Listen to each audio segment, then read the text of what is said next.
As violence, conflict, and bad blood between various foreign nations, Native Americans, and settlers erupted on the western frontier, so did the coordinated battles between each side. Some of the most famous wars and the battles that came between them occurred in the American West, such as the Texas Revolution, the Battle of the Little Bighorn, and Red Cloud's War, just to name a few. However, beyond these massive conflicts and battlefields covered in bloodshed were much smaller conflicts that are mostly left out of modern-day textbooks. The truth of the matter was, there were so many miniature wars and unsettled tensions that it would take thousands of pages of text to try and summarize every single conflict that existed on the frontier. Thus, to make sense of these smaller struggles and uncover the fascinating events that led to such chaos, here's the next video in a series of essays highlighting the lesser-known battles of the Wild West that you probably haven't heard of. Introducing the cold-blooded conflict called the Brooks-McFarland Feud, a 6-year period of bad blood between two outlaw families that culminated in one of the most legendary shootouts in the history of Oklahoma.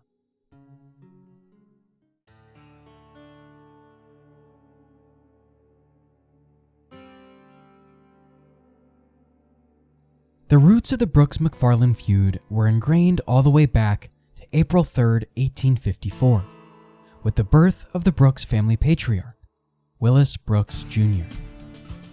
He was born to parents Willis and Louisa Jenny Brooks in the rolling hills of Lawrence County, Alabama. Willis was one of 5 brothers belonging to the Brooks clan. The others were named Gaines, Mac, and Henry, all led by the eldest brother John. They were all sons to staunch supporters of the Confederacy during the Civil War 7 years later, a rare band of rebels in an otherwise Union-sympathizing neighborhood. They were heavily disliked by their community, but embraced the hate and carried on regardless. Willis Sr. was adamant he serve in the Confederate Army by any means necessary, but was ultimately turned away due to age concerns. To make up for the rejection, he joined a Confederate cavalry as a saddlemaker, working with the squadron for 2 years. When he returned home, though, not all was the status quo on the Brooks family farm. His wife, Jenny, was half Cherokee and much younger than her husband. Considering this, she was on the receiving end of constant harassment from one of their neighbors, leaving Willis Sr. none too pleased. A few days later, the Brooks patriarch had had enough and murdered the antagonist in cold blood. It wasn't without consequence, though, and the slain man's friends enacted revenge of their own, shooting Willis Sr. point blank right in front of the family home. A few days after laying him to rest, the vigilantes struck once more, killing John Brooks as he labored in the fields. Jenny Brooks bore witness to the former killing of her husband and knew the 7 men responsible like the back of her own hand. She convinced the 4 remaining brothers to get vigilante justice in their own right, and over the next 18 years, all 7 of Willis Sr.'s killers were knocked off one by one. At this point, it was late 1883, and the 4 Brooks brothers were all grown up, including Willis Jr. Their upbringing had been branded with violence, gunfighting, and vigilantism defining the maturation of the Brooks clan. Even when the perpetrators of their father's murder had died off, they still terrorized the community without care. Eventually, the sheriff of Lawrence County, Alex Heflin, ignored their harassment no more. The Brooks family had become more than just a headache, and were now tormenting innocent civilians. On April 14, 1884, he deputized a couple of hardened Lawrence County residents to arrest the brothers. When the deputized posse finally confronted the Brooks, they were immediately met with gunsmoke. One of the deputies, called Phillips, was shot and killed, while Gaines Brooks also met his maker. Henry Brooks' leg was shattered by a stray bullet and had part of it amputated, forever known as Peg Leg Brooks henceforth. The three surviving brothers received the message loud and clear and knew their time in Lawrence County had come to an end. For the next 7 years, they bounced around the frontier, moving westward to settlements such as Cook County, Texas, the Indian Territory, and eventually Dogtown. Dogtown was a new outpost nestled between the North and South Canadian rivers. It sat in the heart of Creek Nation and was thus a lawless little community surrounded by promising farmland. The Brooks family became ranchers, seemingly leaving their life of crime behind them. Willis Jr., the new patriarch, married and had 8 children. His eldest daughter, Frances, stayed especially close to her father. She married a man by the name of Columbus Sam Baker, a fellow Alabama transplant and devoted father himself. He, too, would swear his allegiance to the Brooks clan, for better or for worse. Meanwhile, another family of Southern infamy were making a similar quest westward into present-day Oklahoma.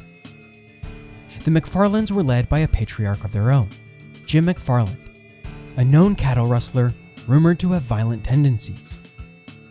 Legend goes he was wanted for murder in Kentucky, where a posse of local farmers had assembled to stop him from thieving their livestock. Eventually, Jim was forced to evade the increasing heat and take himself out west. His family was smaller than the Brooks clan, but fancied the quelled nature of Dogtown just the same. He settled 4 miles north of the Brooks family ranch, marrying a Creek woman called Sarah Watson soon thereafter. As the years went on, Jim's brothers, Sam and Joe McFarland, made their way to Dogtown as well. They were joined by Sarah Watson's brother, Sandy, along with a fellow indigenous man named Bill Franklin. The McFarlands were also friendly with a father and son duo who lived just northwest of their ranch. Their names were George Riddle and Alonzo Lon Riddle, the pair lending a hand to Jim and company in the early goings of their farmstead. For years, the Brooks and McFarlands lived harmoniously, rarely butting heads, while also never really breaking bread either. They were at peace living off the land at their own discretion, if not up to their own hijinks and misdemeanors, and cloaked by the lawless shadows of Indian Territory. It was only in 1896 things came to a head, and a 6-year feud would fuel a period of terror and violence still talked about in central Oklahoma today.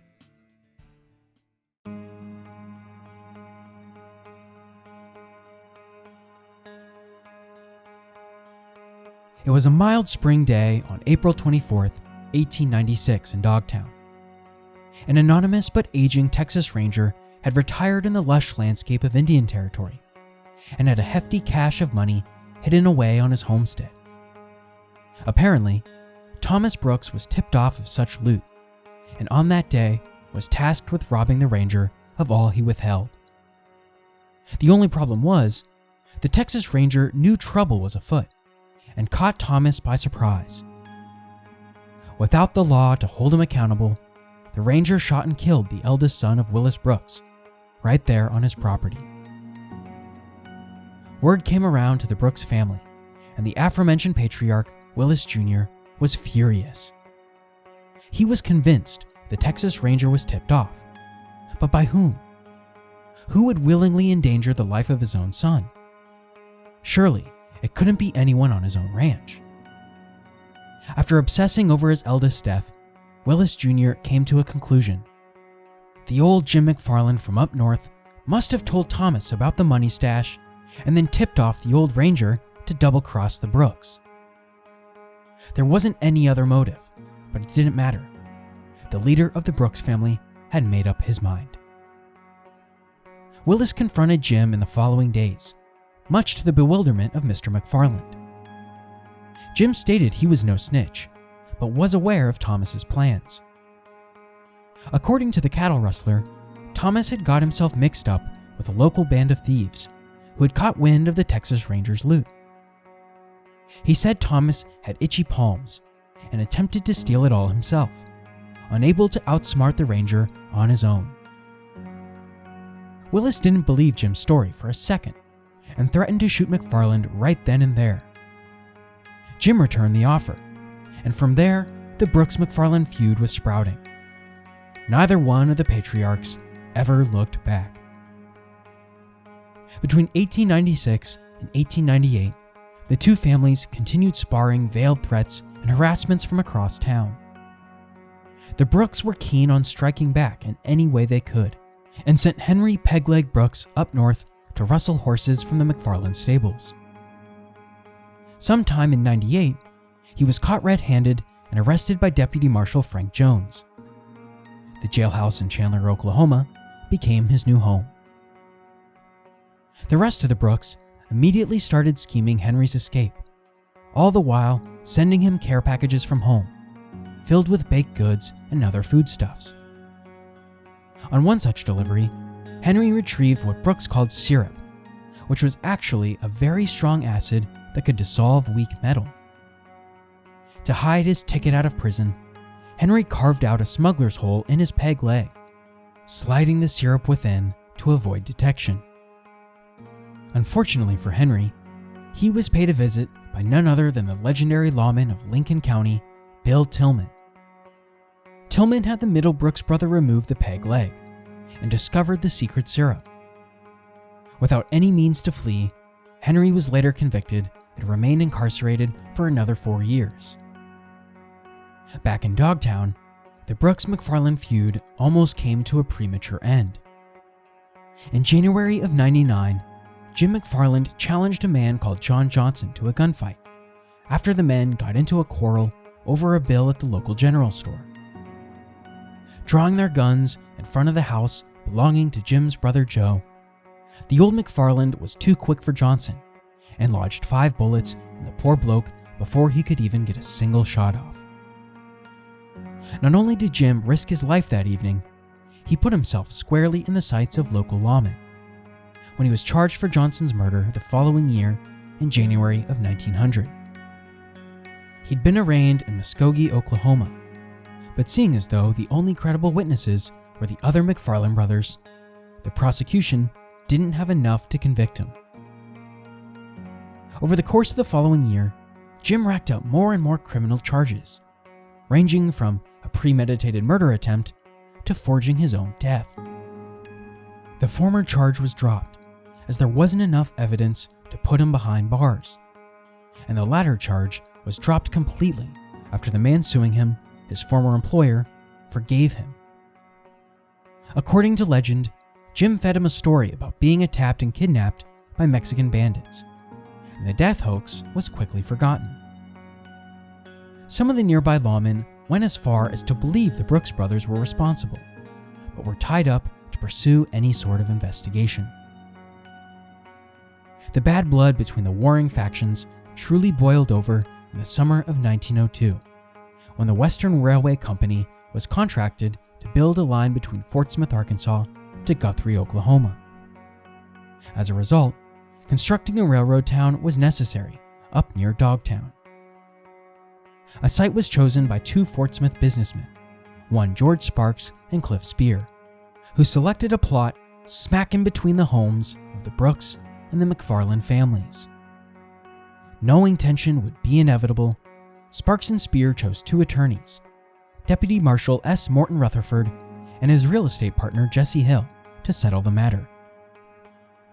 Rutherford and Hill paid the 2 sides a visit, ensuring each clan there would be no favorites in the process of building Spokogee, the name of the new railroad town.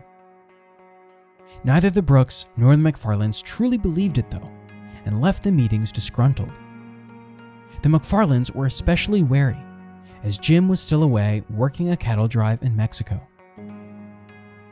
On July 1st, 1902, a celebration was put on by the promoters of Spokogee, holding a sale for $25 property lots after buying 320 acres of land from the Creek Nation. Everything was going swimmingly too, until the butting heads of the Brooks and McFarlands rained on the parade. Just outside of the promoter's office, Willis Jr.'s son, John Brooks, inflamed an argument with Lon Riddles, one of the McFarlands' confidants. John whipped out his 6-shooter, but before he could fire a shot, an old Confederate camp manager by the name of G.G. Tyson stepped in, disarming the belligerent Brooks. The intervention did little to calm anyone's tempers, however, and the two men engaged in a fistfight instead. John then brought out a set of brass knuckles and started to beat Riddle to a pulp. Again, Tyson broke it up, confiscating the brass knuckles, but at this point, the damage had been done. Columbus Sam Baker, John's brother-in-law, had arrived on the scene, armed with his trusty rifle. He aimed at Lon Riddle's head with the intent to kill. Hill, one of the Fort Smith lawyers, though, stepped in himself. He coolly pushed the rifle downward, telling Baker, "Don't act a fool." Sam Baker obliged, but double-crossed when he instead pulled out a revolver and stuck that into Jesse Hill's face. At this point, Hill's partner and experienced U.S. Marshal Morton Rutherford had appeared and pointed his gun at Baker. Now, Baker's son, Bill, had no choice but to put the end of his rifle in Rutherford's direction. It was as rigid a standoff anyone had ever seen in the West. The anxiety was palpable, everyone liable to be shot point blank without remorse. In the nick of time, the original Spokogee promoter, Cliff Spear, allowed cooler heads to prevail. He gently grabbed the barrel of Rutherford's gun and lowered it to the ground, nodding to Baker after giving him a chance to flee unscathed. Once his father was far enough away, Bill dropped his arms and ran after Sam. The two beelined it back to the Brooks family ranch to inform Willis what had happened. Willis was of course enraged by the day's events and collected the rest of his family to ride into Spokogee Square. There they met face to face with the McFarland leadership, including George and Lon Riddle. Both sides were fully prepared for an all-out war, a gunfight mere moments away. Marshal Rutherford, though, would see no such bloodshed spilled on his forthcoming town, and mediated the men like only a true frontier attorney could. Somehow, someway, his words of wisdom made temporary progress. The Brooks and McFarlands went their separate ways, seething and secretly promising to enact their wrath in due time. The newfound townfolk of Spokogee never recovered from the dark storm clouds of July 1st. They knew better than to believe that the two feuding families were over their disputes, and moved about town with an unsettling anticipation of violence. The town itself never grew as a result, and Spokogee shuttered its doors and windows anytime the well-armed Brooks or McFarland crews galloped through the streets. Back in their respective homes, both families were ready for a massacre. Neither side was afraid to admit their hatred for the other was at an all-time high.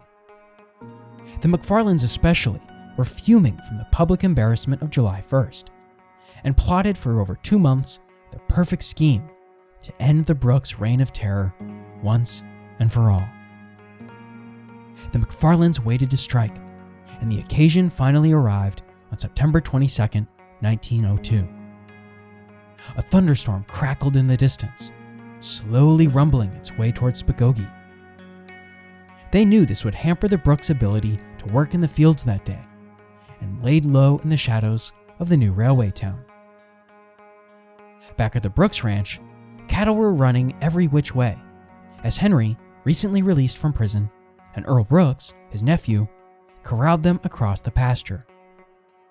It left little to do for Willis and the other brothers, and he, Clifton, and John decided to ride to the post office and retrieve the week's mail. Little did they know what would be waiting for them around the corner. The McFarlands were hiding on the opposite side of the post office, and dispatched George Riddle to act as if he was nonchalantly doing the day's chores around town.